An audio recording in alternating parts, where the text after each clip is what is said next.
네, 오늘 본문은 사도행전 3장 19절에서 4장 4절까지의 말씀입니다. 제목이 포인트 소멸 안내. 가끔 이메일을 이렇게 제목을 보면 포인트 소멸 안내 이렇게 하고 오는 경우가 있더라고요. 그럼 멤버십이라고 하면 회원을 말해요. 회원. 보통 어떤 일정한 자격을 갖추고 회비를 내면 가입시켜주죠. 가장 흔한 멤버십은요, 핸드폰 통신사 멤버십이에요. 뒤에 저 형제님 좀 띄워주세요. 형제님 좀 띄워주세요. 우리 핸드폰 통신사 멤버십 다들 있으시죠? 그죠? 네. 저는 알뜰폰이라 없습니다만 지희 거 가지고 다닙니다. 멤버십에 가입하면 다양한 혜택이 주어져요.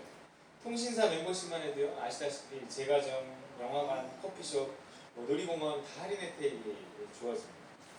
영화관 VIP 멤버십은 1년에 몇 장 공짜 티켓도 주고 그래요. 그런데 수십 년 핸드폰을 쓰면서도 그런 게 있는지도 모르는 분들도 많이 있어요. 어른들은 잘 몰라요. 그 카드 포인트가 수십만 포인트가 있는데도 몰라서 못 쓰는 경우도 있어요. 제가 아는 어떤 분도 아들이 어느 날 카드를 빌려갔는데 전화가 왔어요. 아버지 포인트 저 쓰면 안 돼요? 이렇게 전화가 왔어요. 포인트가 뭐냐? 그런 거 있어요. 뭐 얼마나 있냐? 그랬더니 뭐 17만 포인트, 뭐 17만 원이잖아요. 이게 17만 포인트 뭐 있어요. 그래서 제가 쓸게요. 알아서 해라. 모르는 거예요. 모르는 거. 그날까지. 그러니까 왜 어른들 카드 하나만 주구장창 그냥 쓰시는 분들 있잖아요. 그 포인트가 그렇게 나중에 되면은 몇 년 지나면 이렇게 쌓인단 말이에요. 여러분 회원이 되면 혜택이 있습니다. 근데 그 혜택을 제대로 누리지 못하면 안타까운 거예요. 아는 사람만 누리잖아요. 심지어 통신사만 가입해도요 혜택이 있어요. 삼성 직원만 돼도 혜택이 많아요. 그래서 삼성만 혜택이 있고요. 군대에서요 이렇게 그 승진하잖아요, 이렇게 올라가잖아요. 그러면 되게 차이가 많이 나요. 이렇게 그 바풀떼기에서 영광 무궁화 달면 그 차이가 엄청나고요. 무궁화에서 별을 달면 그 혜택의 차이가 어마어마하게 달라집니다. 그런 게 하늘나라 회원이 된다라는 개념이 있어요. 하늘나라 회원. 우리가 다 하늘나라 회원이란 말이에요. 이 통신사만 가입해도 혜택이 있는데 하늘나라 멤버십에 혜택이 없을까요? 이게 어마어마한 혜택이 사실 있는 거란 말이에요. 그런데 그런 게 있는지도 모르고 누려본 적도 없이 이 죽음과 함께 모든 혜택과 포인트가 다 소멸되어 버린다면 얼마나 안타까운 일일까요? 여러분 단순히 죽어서 지옥 가지 않으려고 그 멤버십에 가입하는 게 아니란 말이에요. 오늘 본문은요, 그런 믿는 자에게 주어지는 하늘나라 멤버십 안에는 어떤 혜택이 있는가 이런 내용이 좀 나와요. 하늘나라 멤버십에 가입하면 어떤 혜택과 서비스가 주어지는가 한번 살펴보도록 하겠습니다. 가끔씩 이렇게 복음의 가장 기본적인 내용들을 우리가 좀 확인하고 갈 필요가 있어요. 우리 어느 엄마 아빠가 있으면 딱 좋은데 없어서 안타깝습니다. 어쨌든 우리 19절 한번 읽어보겠습니다. 같이 19절 시작. 그러므로 너희가 회개하고 돌이켜 너희 죄 없이 함을 받으라. 이같이 하면 새롭게 되는 날이 주 앞으로부터 이를 것이요. 이 멤버십에 가입하면 이런 혜택이 있습니다. 이런 내용이에요.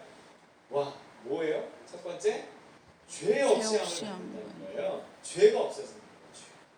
여러분 우리 인생의 모든 문제의 출발은 바로 이 죄 때문이란 말이에요. 사람들은 문제 때문에 굉장히 괴로워요. 문제를 해결하는데 일생을 소진해요. 근데 그 문제의 원인이 뭔지도 모르고 돈으로 해결할 수 있다고 생각해요. 누가 도와주면 해결할 수 있다고 생각해요. 아니에요. 모든 문제의 근본 원인은 뭐예요? 죄입니다. 죄가 왜요? 그 죄가 하나님에게서 인간을 멀어지게 했었단 말이에요. 하나님한테서 떠난 것이 모든 불행과 문제의 출발이 된단 말이에요. 그 하나님에게서 떠나게 만든 원인이 죄예요. 이건 소년원에 있는 어떤 아이가요 이렇게 말하는 것 같아요. 내가 그날 집을 나오면서부터 모든 문제는 시작됐어. 이렇게 말하는 것 같아요. 하나님 떠나면서부터 모든 문제는 인간에게 시작되는 거예요. 또 어떤 해변가에서 말라 죽어가고 있는 물고기가 이렇게 말하는 거하고 똑같아요. 내가 어젯밤 그 큰 파도, 그 파도 치는 어젯밤 그 파도를 타고 이 해변가에 나오는 게 아니었어. 그때부터 이 모든 문제는 시작된 거야. 그러는 거 같아요. 여러분 사람은 자기 문제의 원인이 어디 있는지 몰라요. 그 사람 때문이라고 생각해요. 내가 가난하게 태어난 게 원인이라고 생각해요. 내가 건강하지 못한 게 원인이라고 생각해요. 그 모든 그 불행의 원인을 다양하게 생각해 보지만 아니에요. 원인은 단 하나. 하나님에게서 떠났기 때문에 그렇다는 거예요. 이제 해결책은 뭐예요? 돌아가는 거예요. 우리 모든 인생의 불행과 문제의 모든 해결책은 하나님께 돌아가는 거죠. 여러분 박하사탕이라는 영화에서 설경구가 뭐라 그랬어요? 나 이제 돌아갈래. 그리고 열차에 차가 죽는 모습은 안 나오지만 그리고 끝나는 게 그 영화예요. 하지만 그도 돌아가지 못하고 영화는 끝나. 여러분 돌아가는 게 쉬운 게 아니에요. 여러분 집에 가고 싶다고 소년원에 있는 아이가 그냥 갈 수 있나요? 못 가요. 죄값을 치르기 전에는 돌아가지 못합니다. 하나님을 떠난 인간도 마찬가지예요. 하나님께 돌아가면 모든 문제가 해결되지만 죄값을 치러서 죄사함 받기 전에는 하나님께 돌아갈 수 없습니다. 근데 그 죄값을 치르는 두 가지 방법이 있어요. 하나는 내가 치르는 방법이 있고요. 또 하나는 남이 치르는 방법이 있어요. 그럼 벌금형 같은 경우에는 남이 치러줄 수도 있겠죠. 그죠? 인간의 죄라는 것도 마찬가지예요. 남이 치러주는 방법을 그 죄를 처벌하실 하나님 편에서 이렇게 제시해 줬어요. 일종의 이 대안책이에요. 즉 죄가 없는 사람이 죄 있는 사람의 죄값을 대신 치러줄 수 있다. 이렇게 법을 정해놨어요. 물론 피를 흘려 죽음을 통해서 꼭 피를 흘려요. 하나님 정한법이에요. 그게 판사가 우리 죄에 대해서 내린 판결이에요. 일종의 구제안 같은 거예요. 아니라면 그 죄값을 내가 치를 수밖에 없는데 그 죄값을 내가 치르면 사망하게 돼요. 사망. 죄의 삭은 사망이라고 해요. 사망의 3종 세트가 있어요. 뭐예요? 고통스럽게 살다가 육신의 죽음을 죽어서 영원한 지옥의 형벌에 떨어지는 것이 사망의 3종 세트예요. 그 죄값을 내가 치르면 영원히 지옥에 사는 거예요. 영원히 치를 수 없는 게 우리의 죄값입니다. 좋아요. 이제 날 대신해서 피 흘려 죽어줄 사람만 찾으면 된단 말이에요. 그렇잖아요. 누가 있을까? 그럼 많은 돈을 주고 구한다고 쳐요. 어제 어떤 기사를 봤냐면 사람의 몸을 바꾸는 거죠. 몸을. 그 연구가 예전부터 원숭이나 짐승을 상대로 실험이 됐고 실제로 원숭이를 상대로 실험을 했는데 실제 원숭이가 음식도 먹고 그러니까 다른 몸하고 머리가 이렇게 바꾸는 거예요. 프랑켄슈타인 수술이라고 하는데 이렇게 해서 원숭이가 7일간인가 살았었대요. 근데 그거를 내년 11월인가 인간을 상대로 온갖 뇌신경 과학자와 한번 이렇게 인간의 체세포로 이렇게 인간 배아 복제를 해갖고 인간을 만드는 것도 한참 논란이 됐는데 지금 좀 조용해졌어요. 근데 이제 새롭게 뜨는 게 뭐냐면 머리를 바꾸는 거예요. 머리를 바꾸는 게 아니라 몸을 바꾸는 거죠. 그러니까 어떤 이유로든 이렇게 죽은 젊은 사람의 몸에 돈 많은 사람이 자기의 머리를 그 사람의 몸에 갖다가 붙여주는 수술을 하기를 원하는 거예요.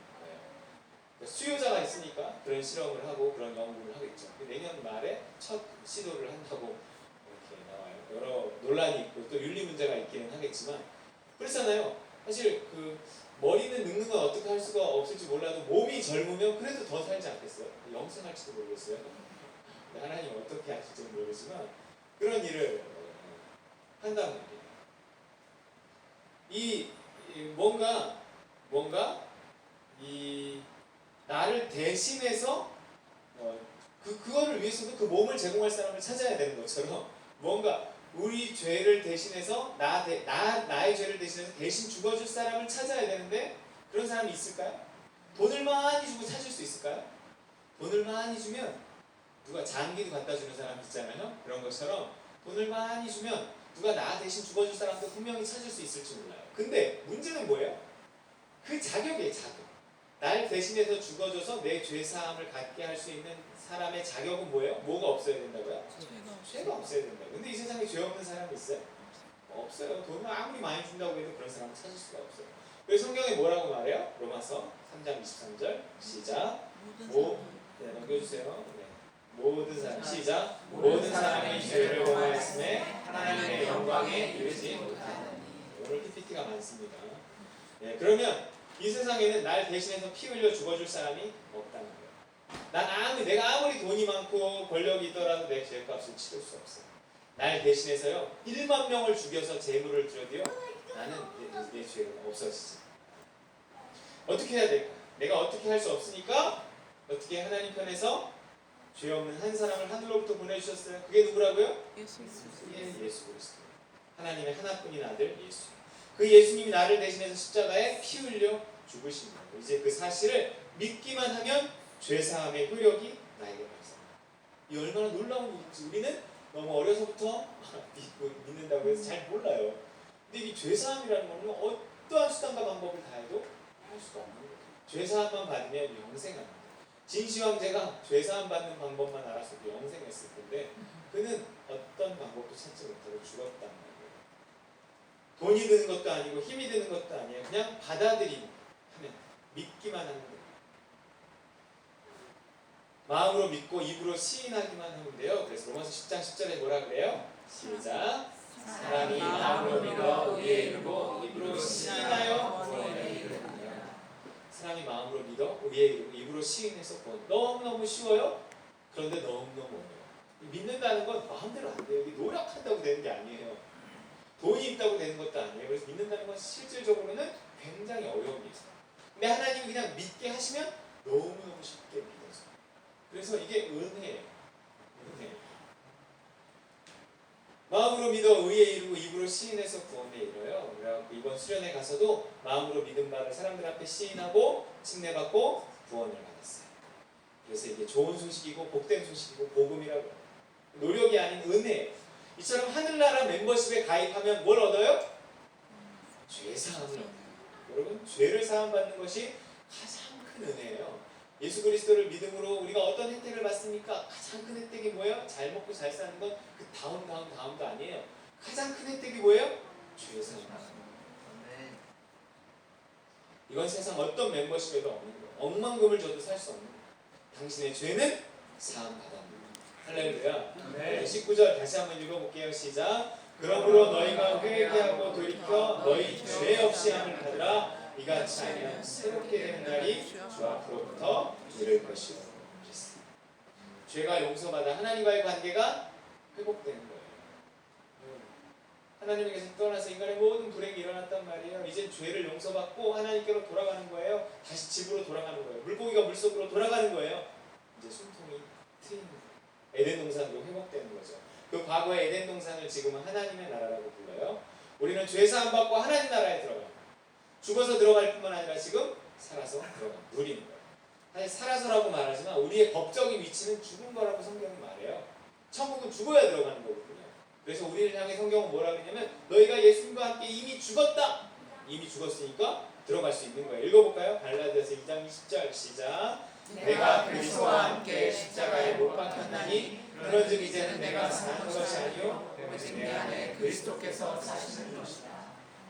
제가 예전에 숨실대에서 공부할 때 어떤 목사님이 오셔서 그 대학원이잖아요. 막 목사님들도 많고 이랬어요. 그런데 복음을 전하시더라고요. 그냥 순수한 그 사형리의 복음을 설교해요. 그분 일생에 그렇게 그 대학원에 와서 설교를 한번 할까 말까 한 기회였을 텐데 와서 무슨 설교를 하시냐면 사형리를 전하시더라고요. 굉장히 당황스러웠어요. 근데 그분이 나중에 뭐라 그러시냐면 이렇게 얘기하시더라고요. 이거를 모르고 목회하는 목사도 있고 이거를 모르고 수십 년 교회 다니는 성도도 있고 가끔 이건 해줘야 된다는 거예요. 그럴 수 있겠다. 난 너무 당연하고 안다고 생각했는데 이게요. 이게 새신자 들으라고 하고 어떤 분이 이렇게 모셔다가 같이 이렇게 앉아 계시라고 하면 그분이 끄떡끄떡거려요. 끝나고 나면 은혜 받았어. 사신자 잘 몰랐어요. 뭐 이런 경우가 많이 있어요. 여러분 가끔 이거 복습해야 됩니다.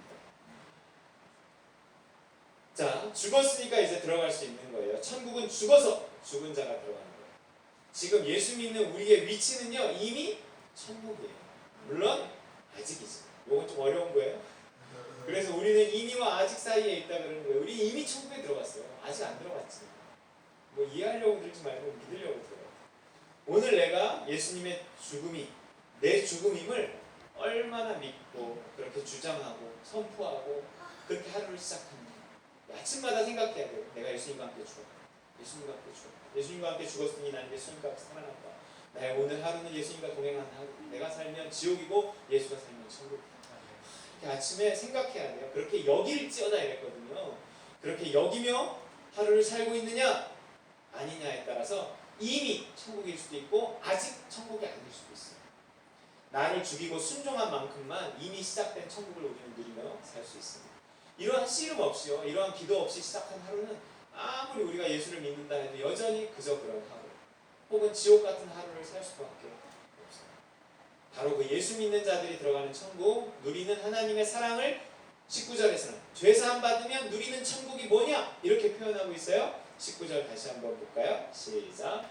그러므로 너희가 회개하고 돌이켜 너희 죄 없이 함을 받으라. 이같이 하면 새롭게 되는 날이 주 앞으로부터 이를 것이요. 예전 개역 한글에는 뭐라고 나왔냐면 이같이 하면 유쾌하게 되는 날이 주 앞으로부터 이룰 것이라고 했어요. 이 같은 단어에 여러 뜻이 있기 때문에 그 중에 개역 한글은 유쾌하게 되는 날을 선택한 거고 이 개역 개정은 새롭게 되는 날 이렇게 선택한 거예요. 영어도 어떤 한 단어에 여러 뜻이 있잖아요. 이렇게 선택한 거예요. 번역하는 사람. 죄 사함을 받아서 우리가 하나님과의 관계를 회복하고 그분의 사랑을 받으면 천국을 누리게 되고 새롭게 되고 유쾌하게 됩니다. 여러분 이 새롭게 된다, 유쾌하게 된다라는 그 번역된 원어의 뜻은 이렇게 뜻이 뭐냐면 상쾌하게 함, 휴식, 해방 이런 뜻이에요. 죄 사함을 받으면 상쾌하게 하는 날이 이를 것이요 해도 되고요. 휴식하는 날에 이르게 될 것이요 이래도 되고요. 해방될 것이요 이렇게 번역해도 사실 상관없어요. 같은 단어니까 문맥상 번역하는 거예요. 뭔가 예수 믿는 사람의 하루하루는 죄사함 받았기 때문에 어때야 돼요? 상쾌, 휴식을 취하는 것 같고 해방된 것 같아야 한다는 거예요. 우리가 산에만 올라가도 이런 느낌을 받잖아요. 근데 천국에 들어간다면 더욱 그래야 하지 않겠냐는 거예요. 나의 하루가 별로 그러지 못하다면 그건 이미 죄사함 받았지만 아직 죄사함 받지 않았기 때문이죠. 혹은 죄사함 받았지만 죄를 이기며 살지는 못하기 때문에 그래요. 여러분 유쾌하게 되는 날을 원한다면 상쾌하고 해방된 하루하루를 살기 원한다면 무슨 문제를 해결해야 돼요? 죄의 문제를 해결해요. 죄사함 받아요. 그러려면 더욱 은혜를 사모해야 합니다. 죄라는 게 내가 무슨 나쁜 짓을 했을까? 그런 차원이 아니에요. 내가 오늘 나를 하나님의 은혜를 채우고 하나님의 뜻을 따라 항상 기뻐하라. 그러지 못하면 죄예요. 죽도록 충성하라. 그러지 못해서 사실은 죄예요. 이 죄라는 건 그야말로 갖다 붙이면 죄예요.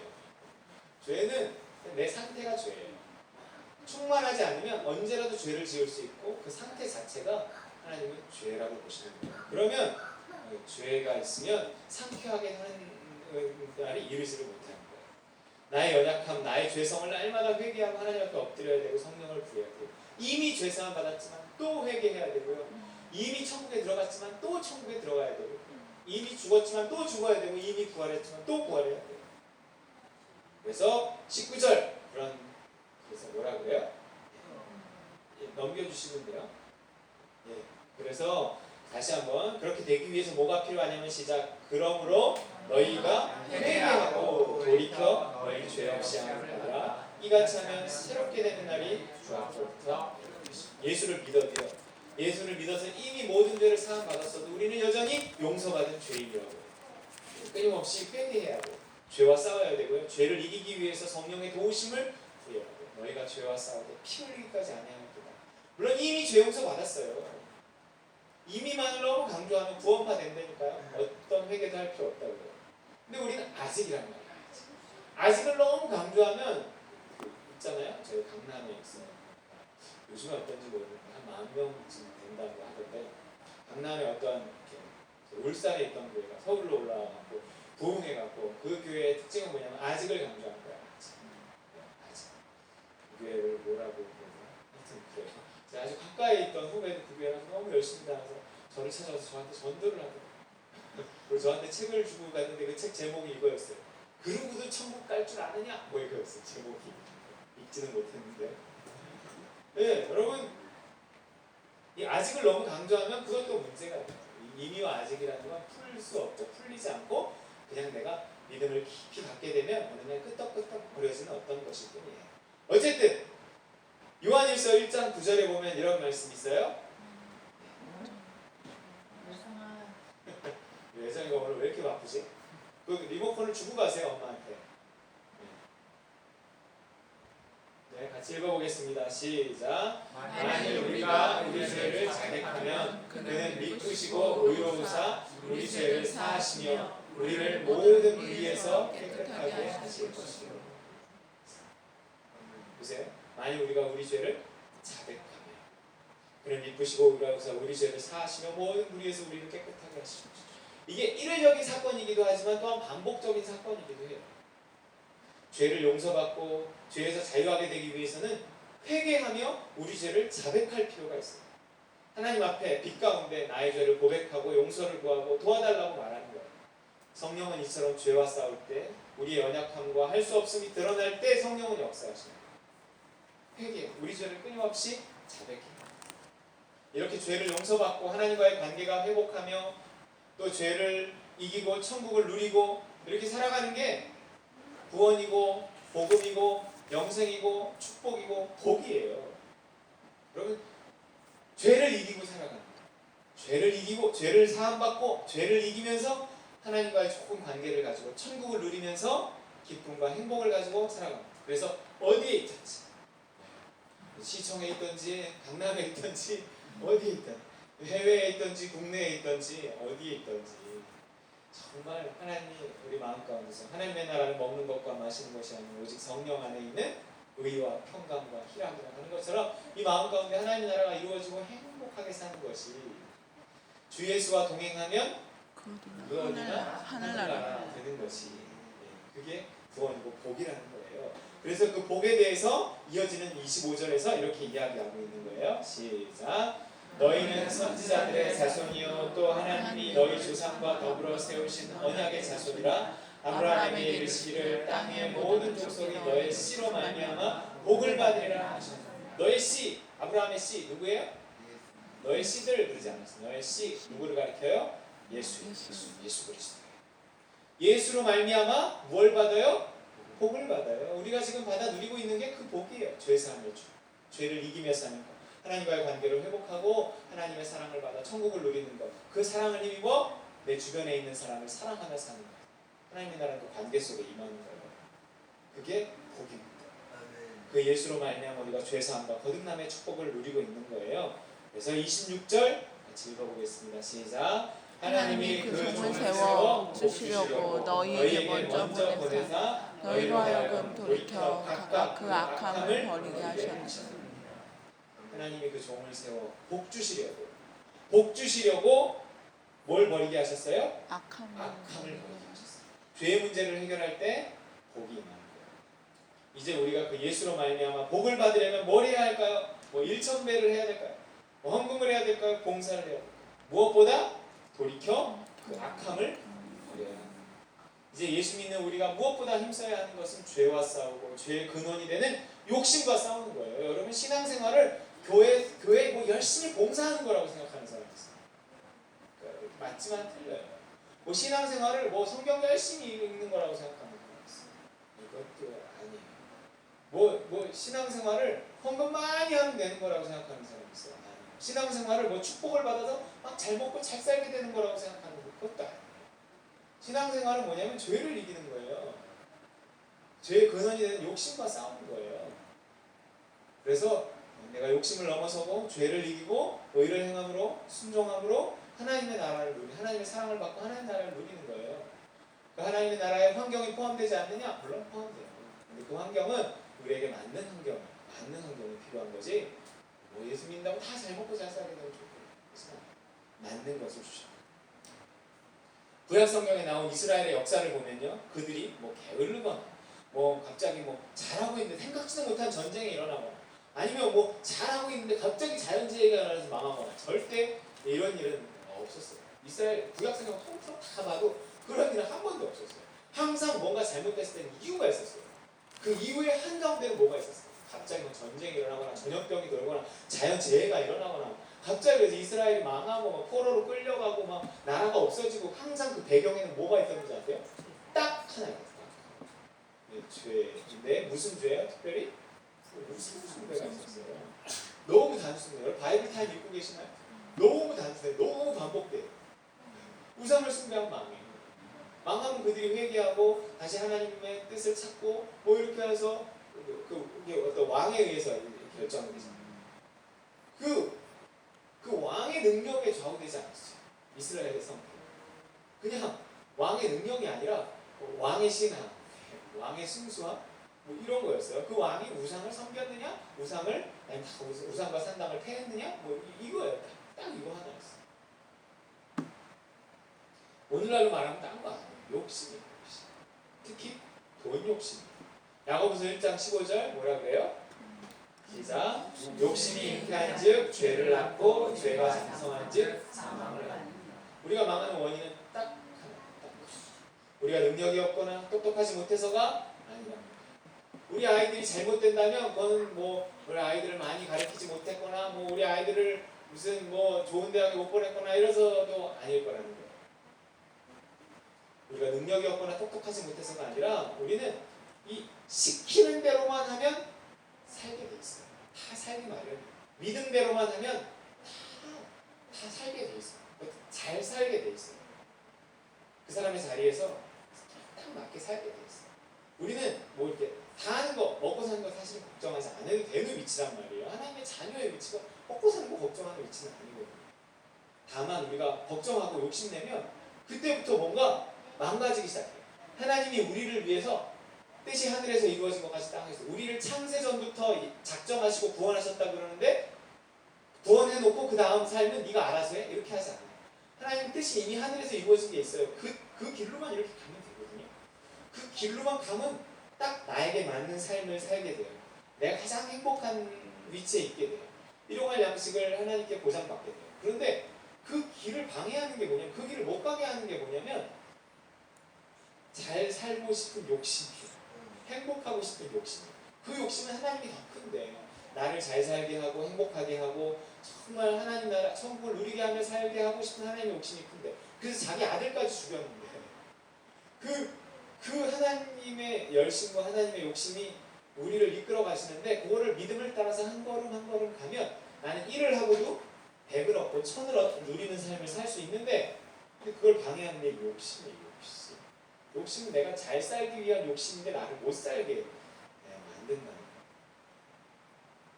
그래서 우리의 씨름은 능력을 키우거나 똑똑함을 키우는 싸움이 아니에요. 내 인생 잘 되게 돼 있는데 그걸 방해만 하지 않으면 된다는 거예요. 방해하지 않는 싸움이 우리의 싸움입니다. 하나님을 방해하지 않는 거예요. 뜻이 하늘에서 이루어진 것 같이 땅에서 이루어지게끔만 하면 돼요. 우리 욕심이 우리 인생을 그냥 놔두지 않는다는 거예요. 내 인생을 내가 망가뜨려요. 믿음대로 살면 되는데 믿음으로 구원받는 거잖아요. 우리가 이미 망가졌어도 다시 회복하고 다시 믿음을 구하면 그 믿음으로 구원을 받아요. 우리의 욕심이 우리의 믿음을 방해합니다. 우상만 깨뜨리면요. 성경은 그 왕이 능력이 있었느냐 없었느냐 똑똑하냐 아니냐 성경에 그런 말 나온 거 봤어요? 그런 말 없어요. 솔로몬은 똑똑해서 잘 살았잖아요. 아니잖아요. 그 지혜로움이 하나님으로부터 왔는데 그 이전에 하나님 앞에 신실함이 있었기 때문에 똑똑함을 주신 거지 똑똑해서 그가 잘 된 게 아니었어요. 그 이스라엘의 수많은 북왕국 이스라엘과 남왕국 유다의 수많은 왕들의 이야기가 나오지만 그 단 하나였어요. 우상 숭배를 했느냐 안 했느냐 딱 하나 이거예요. 그 우상은 욕심이래요. 우리는 딴 것과 싸우는 것이 아니에요. 우리는 머리가 아무리 굴려갖고 내 똑똑한 머리로 아무리 잘 살아보려고 해도요 되지 않아요. 우리 믿는 자는 더 안 돼요. 차라리 안 믿으면 돼요. 근데 믿는 사람은 하나님이 방해해서라도 나의 능력만큼 살 수 없게 만드시더라고요. 딱 하나의 욕심과 싸우는 거예요. 믿음대로 살면 되는 거예요. 먼저 그의 나라와 의를 구하라. 그게 그 말이에요. 믿음대로 살라는 거예요. 욕심을 이기라는 거예요. 천국을 추구하고 하나님 뜻을 구하는 거예요. 욕심과 싸우고 믿음대로 하는 거예요. 그렇게 한 걸음 한 걸음 그렇게 하루하루를 살다 보면 먼저는 내가 만들어지는 거예요. 그럼 행복은 어느 날 뚝 떨어지는 게 아니에요. 만들어지는 거거든요. 천국은 밭에 갖다 뿌린 씨와 같아서 자라난다고 그러잖아요. 그래서 자라날 때 제일 먼저 하는 일이 하나님 나를 자라나게 하시는 거예요. 내가 바뀌는 거예요. 행복이란 어느 날 난 가만히 있는데 돈이 뚝 떨어져서 행복하게 되고 뭐 높은 위치에 갑자기 확 올라가서 절대 행복해지지 않아요. 돈을 주시더라도 돈을 품을 수 있는 그릇을 만들고 주시는 거지 위치를 주시더라도 그 위치에 맞는 사람을 만들고 위치를 주셔야 복이 되는 거지 어느 날 갑자기 주어진 축복은 축복이 될 수가 없어요. 하나님 먼저 나를 만들어 가신다. 그 나를 만들어 가시는 과정에서 나의 무엇보다 나의 욕심과 싸우신다는 거예요. 그렇기 때문에 내가 욕심을 이기고 믿음으로 사는 훈련을 이렇게 하는 과정에서 내가 만들어지고 하나님 나라가 자라는 거예요. 그렇게 한 걸음 하루하루 살다 보면 내가 만들어지고 나로 인해 주변이 행복해지는 것을 느낍니다. 사망이 아닌 생명이 나타나는 거예요. 여러분 이 생명을 누리는 삶이 영생이에요. 우리 그냥 그렇게 살다가 그렇게 죽으면 되는 거예요. 욕심과 싸우고 믿음대로 살다가 하나님 주신 은혜를 받아 누리고 하나님이 살게 하시는 만큼 살다 죽으면 되는 거지. 모든 사람 다 큰 사람, 위대한 사람, 뭐 다 부자 되고 갑도 되고 절대 그럴 수 없어요. 우리 26절 한번 읽어보겠습니다. 그래서요, 우리 26절 시작. 하나님이 그 종을 세워 복 주시려고 너희에게 먼저 보내사 너희로 하여금 돌이켜 각각 그 악함을 버리게 하셨습니다. 그 악함을 버려야 뭘 받아요? 복을 받는 거예요. 여러분 능력 받고 복 받는 것도 아니고요. 똑똑한 만큼 복 받는 것도 아니고 악함을 버리는 거예요. 욕심과 싸우고 이렇게 믿음을 따라야 돼요. 여러분 욕심과 싸워야 돼요. 형통하지 못합니다. 그렇다고 불교식으로 욕심을 버리라는 말은 아니에요. 욕심을 버리고 열심을 채워야 그것이 기독교식의 해탈이에요. 욕심을 버리라고 하면 그냥 루즈해지는 사람이 있어요. 아 이거 다 욕심이야. 안 할래. 그거 차라리 하세요. 네, 차라리 욕심인 것 같아도 내가 그 욕심을 이길 수 있는 믿음이 없으면 그 욕심대로 해야 돼요. 그래야 내 수준이 그만큼이라는 걸 또 알게 되고 그래야 뭔가 싸우지 안 할래 그러면 나는 욕심대로 하지 않았기 때문에 나는 수준이 좋아 이렇게 착각하는 경우가 되게 많아요. 채우는 만큼 여러분 버리는 거죠. 결심을 버리는 게 아니에요. 여러분 빛이 들어오면 어두움이 떠나갑니다. 율법주의는 뭔지 아세요? 안 먹고 안 가고 안 하고 안 보고 안 놀고 이게 율법주의. 재미 하나도 없어요. 그리고 하나님 이걸 원하는 게 아니에요. 안 한다는 게 아니라 안 하게 되는 거예요. 뭔가 더 재밌는 게 있어서 이 덜 재밌는 걸 안 하게 되는 것이 복음이지 이게 원하는 데만 억지로 나를 막 이렇게 채찍질해갖고 스스로 이렇게 안 하는 것은 복음이 아니라 빛이 들어오면서 자연히 어둠이 떠나가게 돼요. 날마다 십자가 붙들고 나의 죄와 싸우면서 성령을 구할 때 욕심에 매인 삶이 아닌 열심히 붙들린 삶이 되는 것입니다. 성령으로 뜨거워진 마음을 가지고 이래요. 뜨거워진 마음이 없이 욕심만 없앤다? 복음은 아니에요. 자, 1, 2절 같이 한번 읽어보겠습니다. 4장 1, 2절 시작. 사도들이 백성에게 말하되 제사장들과 성전 맡은 자와 사두개인들이 이르러 예수 안에 죽은 자의 부활이 있다고 백성을 가르치고 전함을 싫어하여. 여기 보면은 사두개인들이 예수의 부활 전함을 싫어했다고 나와요. 그래서 감옥에 가두어버려요. 당시에도요, 오늘날 뭐 장로교인과 감리교인이 있는 것처럼 서로 다른 교리를 가진 큰 두 개의 파가 있었는데 바리새파와 사두개파였어요. 특히 사두개인들은요 부활도 천사도 영도 없다고 가르쳤어요. 그러니까 제자들이 부활이 있다고 가르치니까 싫어했던 거죠. 자, 어찌됐든 하늘나라 멤버십 안에는 또 뭐가 있다는 거예요? 부활이 있다는 거예요. 부활. 생각해보니까 제가 연은에 이렇게 침례 교육을 하면서 이 부활을 강조하지 않았던 것 같아요. 여러분, 부활이 있습니다. 우린 죽으면 끝이 아니에요. 죽음 이후가 우리에게는 보장되어 있다는 걸 명심해요. 제가 구원의 현재성, 하나님 나라의 현재성을 막 강조하다 보니까 내세를 잘 얘기하지 않아서 그런데 그렇다고 부활이 없고 천국이 없는 건 아니란 말이에요. 중요하지 않은 것도 아니에요. 우린 죽으면 어디 가요? 천국 가요. 그것도 우리의 영만 천국에 간다고 생각하는 사람이 있어요? 아니에요. 예수님이 재림하시는 날 우리는 새로운 몸을 입고 이러한 몸을 가지고 천국에 들어가는 거예요.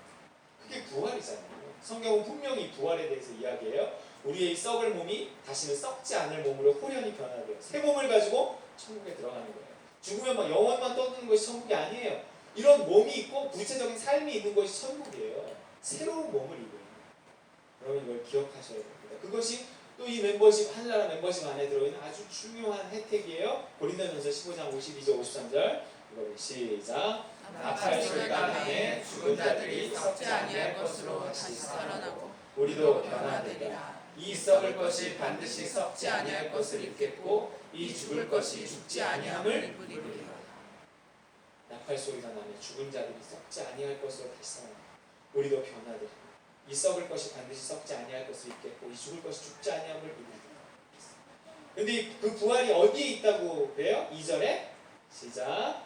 예수 안에 죽은 자의 부활이 있다고 그랬어요. 어디 안에? 예수 안에. 부활하고 싶다면 반드시 예수를 통해야 하고. 그래서 같은 사도행전의 사도 베드로가 4장에 가면 뭐라고 해요? 사도행전 4장 12절 시작. 다른 이로서는 구원을 받을 수 없나니 천하 사람 중에 구원을 받을 만한 다른 이름을 우리에게 주신 일이 없습니다. 다른 이름은 안 돼. 오직 누구 이름으로요? 예수의 이름. 예수. 우리가 지금 누굴 믿고 있어요? 예수의 이름. 그럼 우리 부활해요 안 해요? 부활해요. 천국에 가요 안 가요? 가요. 굉장히 중요합니다. 예수 안에 죽은 자의 부활이 있는 줄 믿으시기 바랍니다. 아멘. 그래서 그 부활을 오늘에 경험하는 우리들, 부활을 오늘에도 경험한다는 말이에요. 이게 종말에 있는 사건은, 마지막 때에 있는 사건을 앞당겨서 오늘의 종말론적으로 우리는 경험하고, 종말론적이라고 해요. 종말에 있는 사건을 오늘날 종말론적으로 우리가 경험하며 살아가는 거예요. 부활을 오늘에 경험하는 우리들은요, 날마다 예수 이름을 붙잡아요. 예수 안에 부활이 있기. 오늘 예수와 함께 죽잖아요. 그럼 오늘 예수와 함께 부활해서 오늘 하늘나라의 영광을 누리며 오늘 유쾌하게 되는 날이 이르는 거예요. 새롭게 되는 날이 이르는 거예요.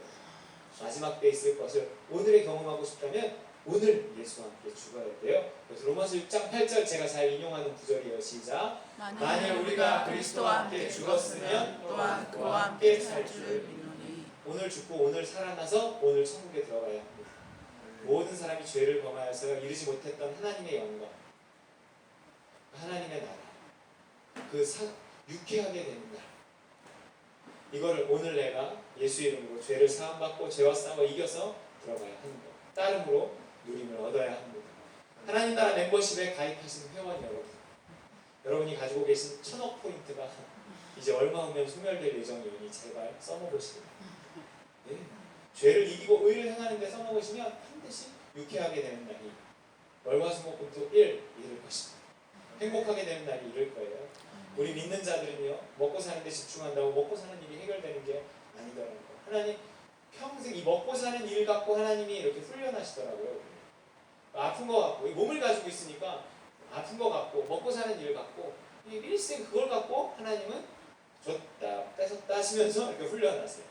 근데 그 훈련을 좀 이렇게 우리가 넘어서는 것이 참 쉽지 않아요. 첫 번째, 인간이 타락한 이유도 먹을 것 때문에 타락했잖아요. 그만큼 중요한 거고 어려운 거예요. 넘어서는 게 쉽지 않은 일입니다. 오히려 욕심과 싸우고요, 믿음대로 살면서 나를 만들어 가잖아요. 욕심과 싸우고 믿음대로 살면서 나를 만들어 가. 나를 좀 이렇게 안 보이나? 스스로를 이렇게 한번 보세요. 나도 잘 안 보이지만 이렇게 보면, 야, 내가 얼마큼 이르렀는가, 이게 이렇게 느껴지지 않나요? 그만큼이 딱 하늘나라에 가서 상 받는 만큼이에요. 내가 안 만들어졌는데 하늘나라에 큰 상을 받는다? 내가 인격이 막 대떡 같은데, 막 내가 평상시에 얼마나 많은 봉사를 했고 내가 얼마나 많은 헌금을 했는데 하늘나라 가면 난 부자로 살 거야. 절대 그런 일은 없어요. 절대. 여기서 딱 만들어진 만큼이에요. 넌 나를 이렇게 쳐다보면, 내가 나를 보면 대강 느껴요. 아까 북한 얘기도 하셨지만 정말 고난받고 선교하시고 그 가운데서 훈련받고 그 가운데서 하나님을 애타게 찾고 우리하고 비교가 되겠어요. 그분들이 만들어지시는 모습도 다르고, 근데 그런데 가서 더 그냥 강해만 지는 분도 있어.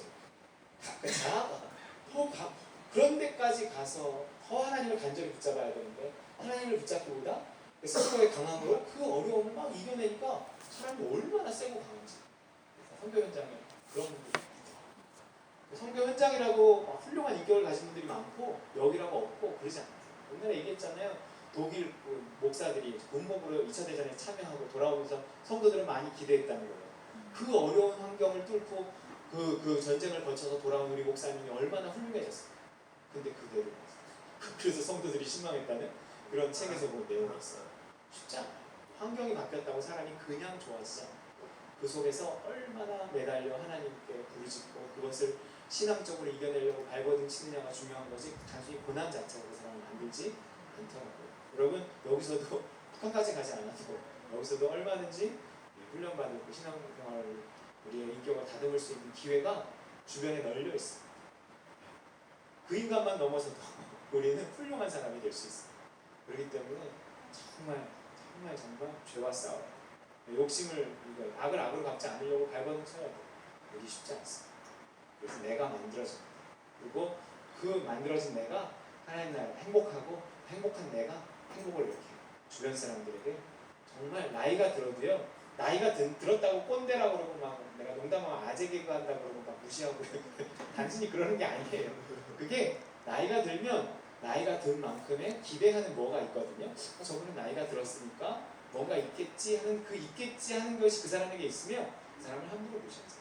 근데 있겠지 했는데 없으면요 더 무시. 그게 소금이 맛을 잃으면 바깥에 버려져서 이렇게 밟힌다 그러잖아요. 여러분 나이가 들면 그냥 무시당하는 게 아니에요. 나이가 들었는데 나이가 든 것에 맞는 무언가가 없기 때문에 자꾸 어른들을 무시하는 거예요. 말도 듣지 않고. 근데 나이가 드는 거에 맞게 신앙의 연륜에 맞는 어떤 인격과 성품과 그 사람의 무언가가 있잖아요. 그러면 무시하세요. 싫어하지도 않아요. 그것이 우리에게 주어진 특권인데요. 우리가 그 멤버십 안에 들어있는 건데 우리 그것조차도 잘 누리고 살지 못하고 오래 믿었는데도 별 볼일 없는 이게 참 우리의 아픔이고 슬픔인 거예요. 교회 안에서도 존중받지 못하지만 밖에 나가서도 무시당하고 밟히고 이게 우리의 아픔이고 현대 교회의 아픔이고 그렇습니다. 나는 어떨지 나도 아직 멀었지만 나도 다른 어떤 것보다도 내가 바뀌었으면 좋겠다. 내가 남을 행복하게 만드는 사람이었으면 좋겠다 하는 생각을 가집니다. 우리 믿는 자들은 그래요. 그래서 오히려 욕심과 싸우고 믿음대로 살면서 나를 만들어갈 때 나에게 가장 맞는 환경이 주어지고요. 욕심과 싸우고 믿음대로 살면서 나를 만들어가잖아요. 그럼 나에게 가장 맞는 환경이 주어져요. 그리고 은사에 맞는 일을 하게 되면서 보람 있고 행복한 삶을 살게 되는 것입니다. 하나님은 여러분이 행복하길 바라십니다. 우리는 우리 스스로 행복하길 바라면서 욕심을 내고 죄를 짓지만 결코 그 욕심, 당신의 똑똑함이 행복을 가져다 주지 않아요. 믿음대로 믿음만큼 살아가시면서 은혜로 주어지는 형통을 누리고 행복을 누리며 살아가시기를 주님의 이름으로 축원합니다.